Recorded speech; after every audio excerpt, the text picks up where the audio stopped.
जहां सुशासन होगा, गरीब से गरीब भी सम्मान का जीवन जिएगा। और ये सच्चा परिवर्तन सिर्फ और सिर्फ भाजपा ही ला सकती है। और इसलिए बंगाल के घर घर में हमें एक बात पहुंचानी है। बंगाल के हर कोने से एक ही आवाज आनी चाहिए, बाजते चाय बीजेपी ताई।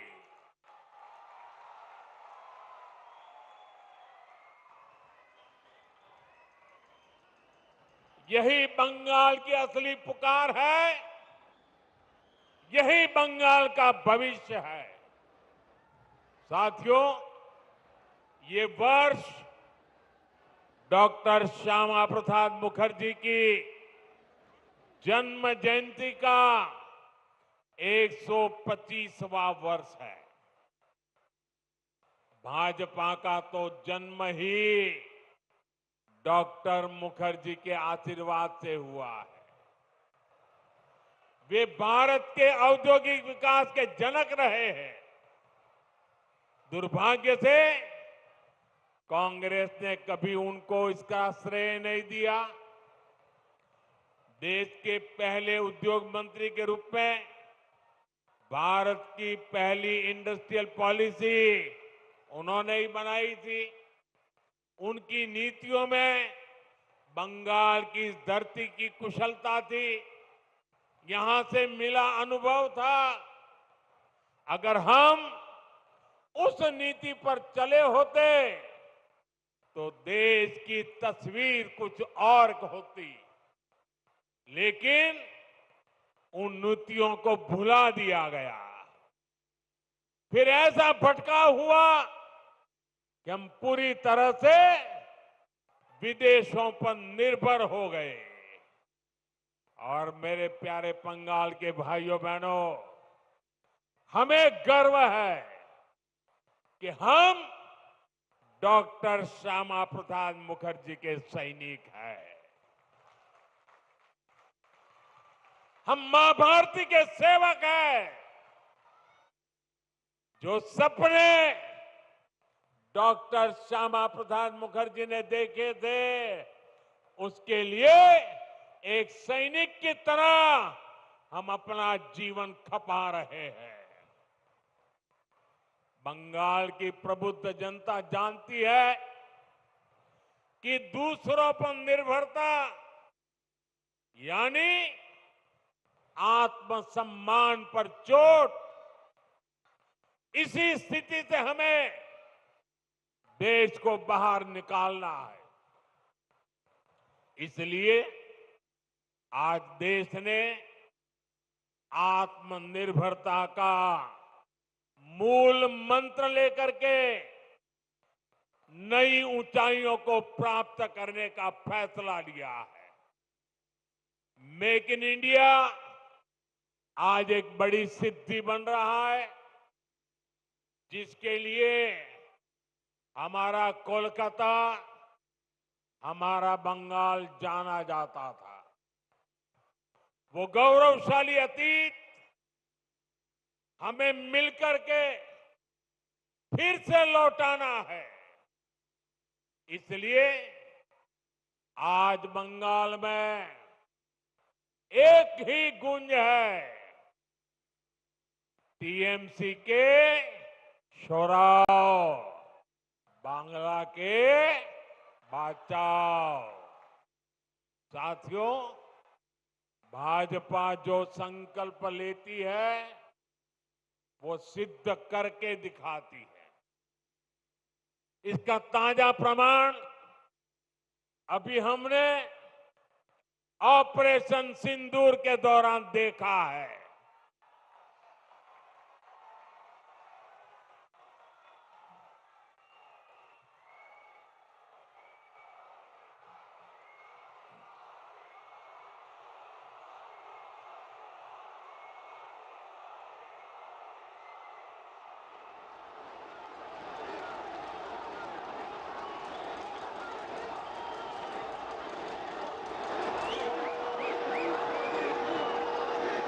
हमारी सेना ने सीमा पार आतंकियों और आतंक के आकाओं के अड्डों को खंडहर में बदल दिया। हमारी सेनाओं ने आतंकियों को ऐसा सबक सिखाया कि पाकिस्तान की आज भी नींद उड़ी हुई है। भारत की इस सफलता के पीछे बहुत बड़ी शक्ति मेड इन इंडिया अस्त्र शस्त्र की रही है और मुझे गर्व है कि भारत की सेना को ताकत देने में बंगाल के इस इलाके की भूमि का बहुत बड़ा योगदान है। इच्छापुर में गुलामी के कालखंड में डिफेंस मैन्युफैक्चरिंग का काम शुरू हुआ था, लेकिन कांग्रेस की सरकारों ने भारत की ऐसी डिफेंस इंडस्ट्री को बर्बाद कर दिया था, हमारी सेना को विदेशों पर निर्भर कर दिया था। अब भाजपा सरकार ने भारत की डिफेंस इंडस्ट्री को नई ऊर्जा दी। इसका लाभ यहां की फैक्ट्री को भी मिला है। आज ये फैक्ट्री आधुनिक राइफल और अन्य हथियार बना रही है। इससे यहां छोटे छोटे उद्यमियों के लिए नए अवसर बने हैं। इन कारखानों के कारण दमदम, बैरकपुर क्षेत्र में हजारों लोगों को रोजगार मिल रहा है। साथियों, इच्छापुर डिफेंस फैक्ट्री सिर्फ एक उदाहरण है।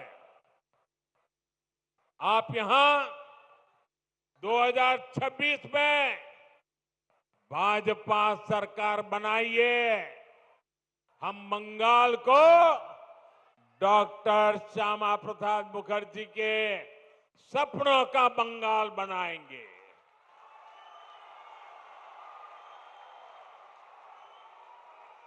बंद पड़े कारखाने फिर से खुलेंगे, नया निवेश और नए कारखाने लगेंगे और दमदम फिर से इंडस्ट्रियल हब बनेगा।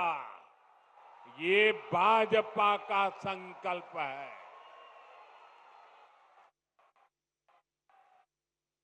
विकसितो बांग्ला, मोदीर गारंटी।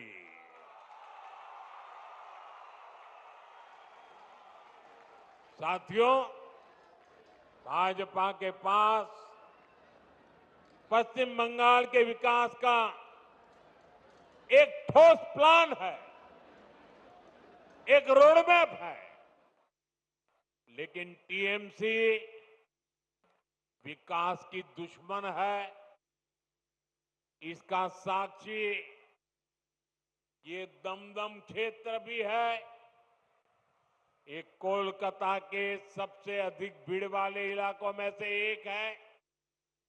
यहां की स्थिति क्या है, ये आप आए दिन महसूस करते हैं।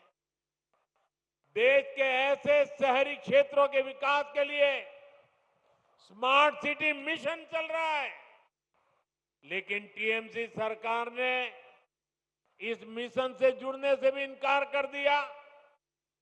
लोगों को असुविधा होती रहे, विकास ठप होता रहे, लेकिन टीएमसी का मिशन जैसे तैसे बीजेपी को रोकना है, केंद्र की योजनाओं को रोकना है। मैं बंगाल के भद्रलोक से पूछता हूं, क्या यह तरीका सही है?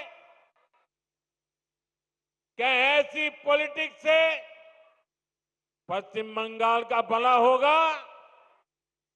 इसलिए मुझे आप सभी का आशीर्वाद चाहिए। आप यहां भी भाजपा को एक बार अवसर देकर देखिए। साथियों, बंगाल में भाजपा आएगी तो रेल और मेट्रो का तेजी से विस्तार होगा। मैं तो चाहूंगा कि यहीं पर इलेक्ट्रिक व्हीकल से जुड़ा व्यापक इंफ्रास्ट्रक्चर बने। यहां बहुत बड़ी मात्रा में इन्वेस्टमेंट आए, नौजवानों को रोजगार मिले।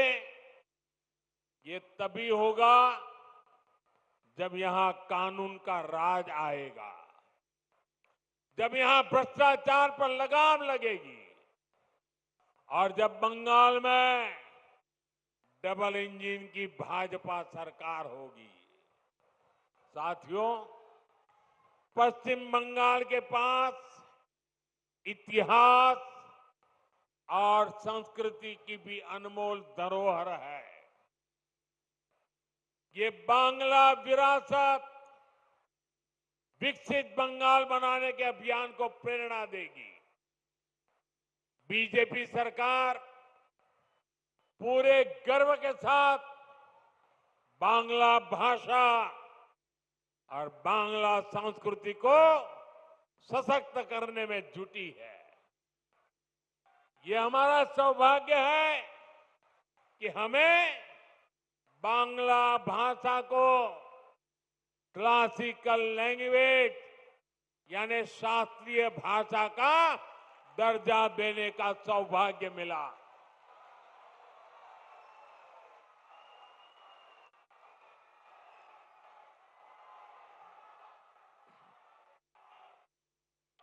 साथियों, यहां बनने वाली भाजपा सरकार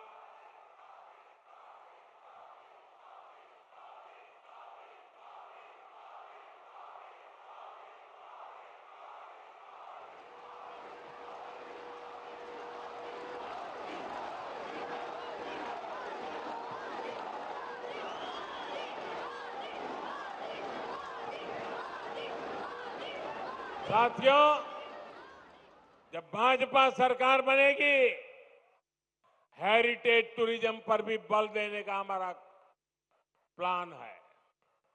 साथियों, हम गंगा जी पर जो इनलैंड वाटरवे बना रहे हैं या फिर जो हमारा समंदर है, इसमें क्रूज टूरिज्म के लिए बहुत संभावना है।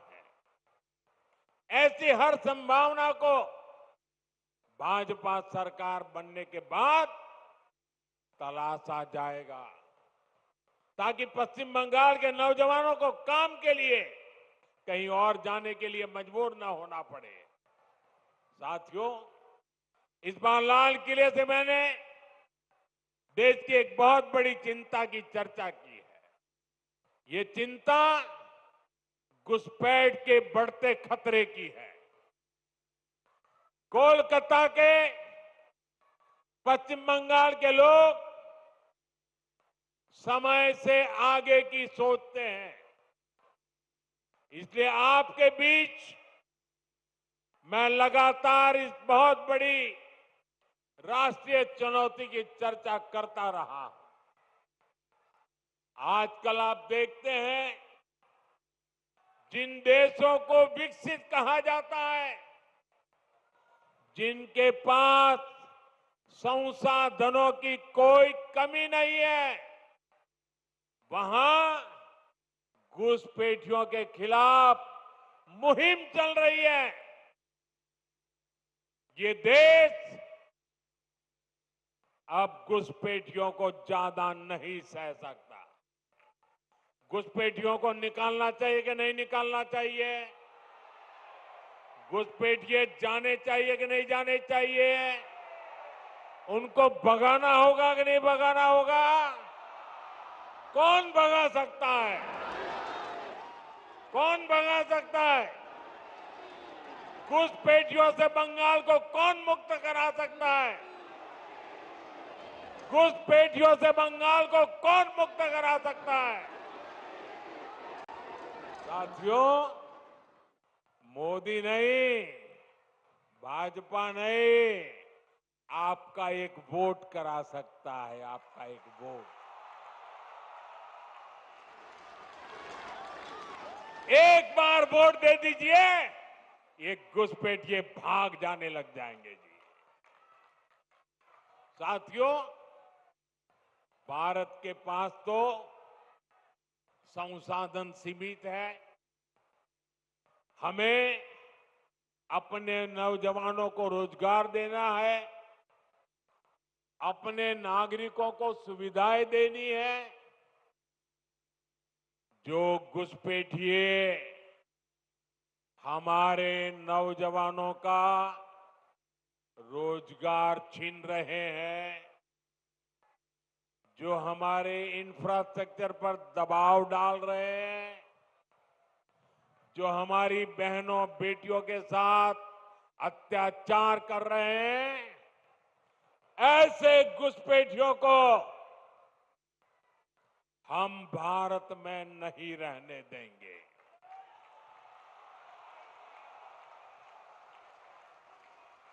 इसलिए भारत सरकार ने घुसपैठियों के खिलाफ इतना बड़ा अभियान चलाया हुआ है।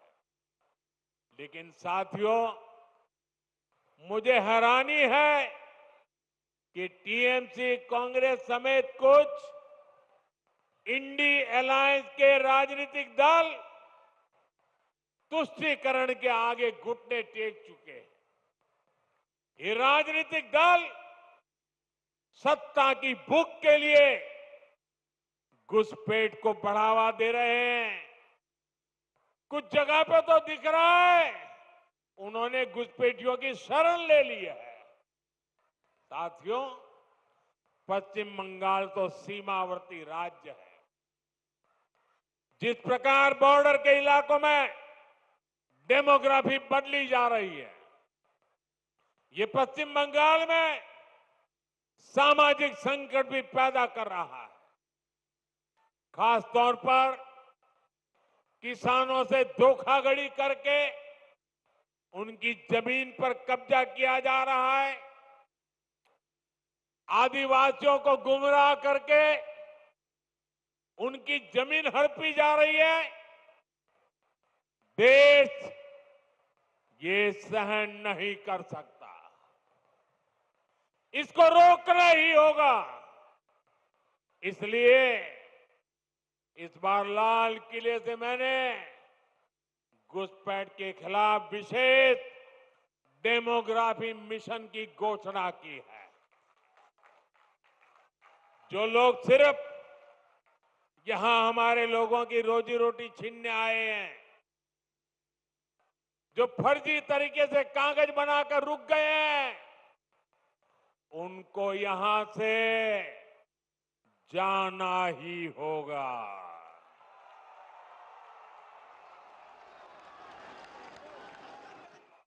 और ये काम ईमानदारी से पूरा हो सके, इसके लिए टीएमसी सरकार को भी यहां से जाना ही होगा।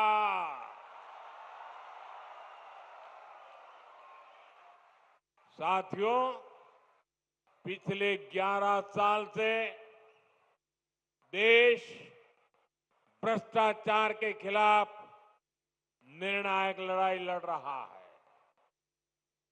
अब इसी दिशा में देश ने एक और बड़ा कदम उठाया है। इस बार लोकसभा में भाजपा सरकार एक बहुत बड़ा एंटी करप्शन बिल लेकर आई है।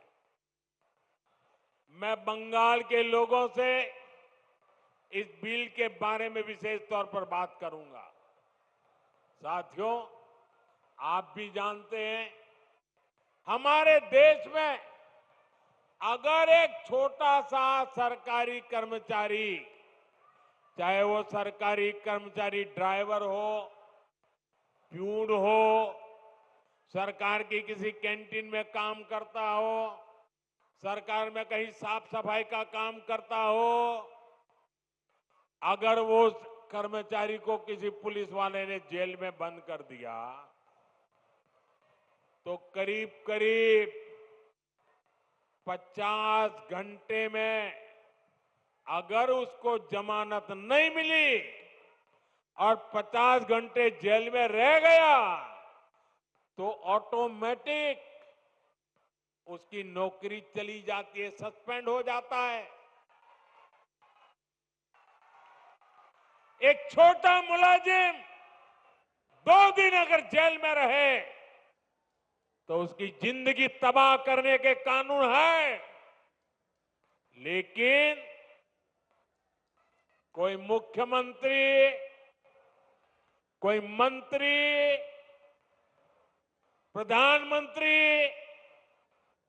अगर जेल चला जाए तो उसके लिए कोई कानून नहीं है। और हालत तो देखिए, आजकल ये लोग इतने गिरे हैं कि जेल से भी सरकार चलाने की कोशिश कर रहे हैं।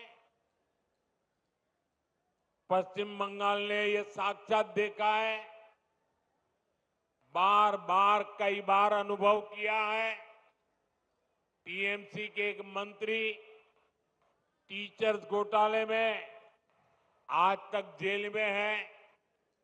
शिक्षक भर्ती का गंभीर घोटाला, घर से नोटों का पहाड़ मिला, लेकिन तब भी वो मंत्री कुर्सी छोड़ने को तैयार नहीं थे। जनता की हर भावना को यहां निर्ममता से कुचला जाता रहा। इसी तरह टीएमसी के एक और मंत्री पर गरीबों का राशन लूटने का आरोप है। इनकी भी करोड़ों रुपए की संपत्ति जब्त हो चुकी है। ये मंत्री भी जेल जाने के बाद कुर्सी छोड़ने को तैयार नहीं थे। इन्होंने भी जनता की भावना की, संविधान की भावना की कोई परवाह नहीं की। साथियों, आप मुझे बताइए, ऐसे लोग जो भ्रष्ट है, जो जनता को धोखा दे रहे हैं, क्या उन्हें सरकार में अपने पद पर रहने का हक है क्या? हक है क्या? हमने तो ये देखा है कि मुख्यमंत्री तक जेल जाते हैं, लेकिन वो जेल से सरकार चलाते हैं। ये संविधान का, लोकतंत्र का सरासर अपमान है और मोदी संविधान का यह अपमान होते नहीं देख सकता। इसलिए मैंने तय किया, ये सब नहीं चल सकता। मंत्री हो, मुख्यमंत्री हो, अरे इतना ही नहीं, प्रधानमंत्री को भी सख्त कानून के दायरे में लाया हूं। अगर पीएम भी 30 दिन जेल में रहे और उन्हें जमानत न मिले तो अगले दिन उनकी कुर्सी भी चली जाएगी। लेकिन साथियों, टीएमसी के लोग भ्रष्टाचार के खिलाफ इस कार्रवाई पर भड़क गए हैं। वो इस कानून का विरोध कर रहे हैं। टीएमसी के लोगों ने संसद में इस बिल को फाड़ने की कोशिश की है। ये दिखाता है कि टीएमसी की पूरी राजनीति कैसे भ्रष्टाचार के पहाड़ पर टिकी है। इसलिए लोग इतने डरे हुए हैं, भ्रष्टाचारियों को बचाने में जुटे हैं। साथियों, हर चुनौतियों को परास्त करते हुए पश्चिम बंगाल फिर से भारत के विकास का पावर हाउस बन के रहेगा। इस संकल्प को लेकर हमें आगे बढ़ना है। आप याद रखिए और औरों को भी बताइए, हर गली मोहल्ले में, बंगाल के हर कोने में एक ही मंत्र, एक ही नारा गूंजता रहना चाहिए, बांटते चाय, बांटते चाय, बीजेपी ताई, बांटते चाय, बांटते चाय, बांटते चाय, बांटते चाय, बांटते चाय। एक बार फिर आप सभी को इतनी विशाल संख्या में और इतनी ऊर्जा के साथ इस सभा को सफल बनाने के लिए मैं आपका आभार मानता हूं। मेरे साथ बोलिए, भारत माता की, भारत माता की, भारत माता की, वंदे वंदे वंदे वंदे वंदे वंदे वंदे वंदे वंदे वंदे वंदे वंदे।